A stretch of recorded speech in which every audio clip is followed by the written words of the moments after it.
Dindigul MR dairy நிறுவனத்தில் 6 மணி நேரத்திற்கு மேலாக சோதனை நடைபெற்று வருகிறது. திருப்பதி கோயிலில் மாட்டு கொழுப்பு கலந்த லட்டு விநியோகம் செய்யப்பட்டதாக புகார் எழுந்த நிலையில் அது தொடர்பாக ஏஆர் டெய்ரி நிறுவனத்தில் 6 மணி நேரத்திற்கு மேலாக சோதனை நடைபெற்று வருகிறது.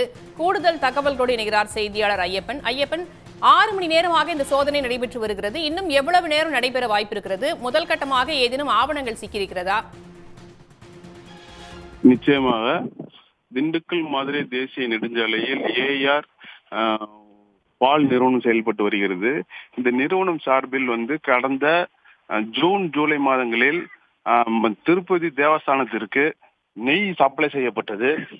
அந்த நெய் சப்ளை செய்யப்பட்டதை சர்ச்சை ஏற்பட்டதை அடுத்து தற்பொழுது அவர்களுக்கு வழங்கப்பட்ட உரிமம் ரத்து செய்யப்பட்டுள்ளது.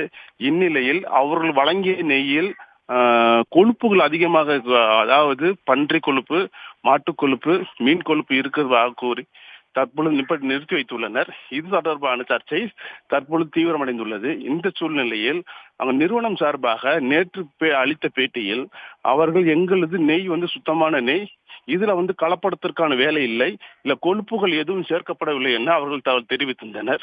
இந்நிலையில் மத்திய உணவு பாதுகாப்புத்துறை அதிகாரி காலை 9:30 மணி அளவில் அவர்களது நிறுவனத்திற்குள் வந்தார்.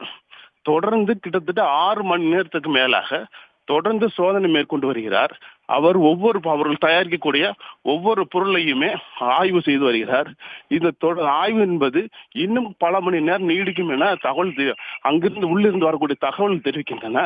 இந்த ஆய்வு முடிவின் பின்புதான் அவர் எந்த மாதிரி ஆய்வு மேற்கொண்டார், அதில் என்னென்ன பொருட்கள் எடுத்திருக்கிறார், எது சாம்பிள் எடுத்து செல்கிறாரா என்பது எங்கு தெரிய வரும். தற்பொழுது வரை 6 மணி நேரத்திற்கு மேலாக மத்திய உணவு பாதுகாப்புத்துறை அதிகாரி அவர் தொடர்ந்து ஆய்வு பணிகளை மேற்கொண்டு வருகிறார்.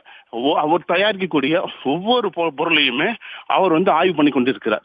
அதாவது தயாரிக்கும் நெய், பால், பால்கோவா, இது இனிப்பு வகைகள், இதுபோல் அனைத்து பொருட்களையுமே தனித்தனியாக ஆய்வு பண்ணி மேற்கொண்டு வருகிறார்.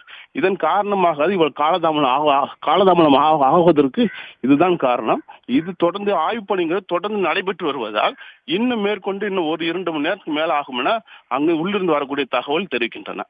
உடனுக்குடன் செய்திகளை தெரிந்து கொள்ள சன் நியூஸ் பெல் ஐகானை கிளிக் பண்ணுங்க.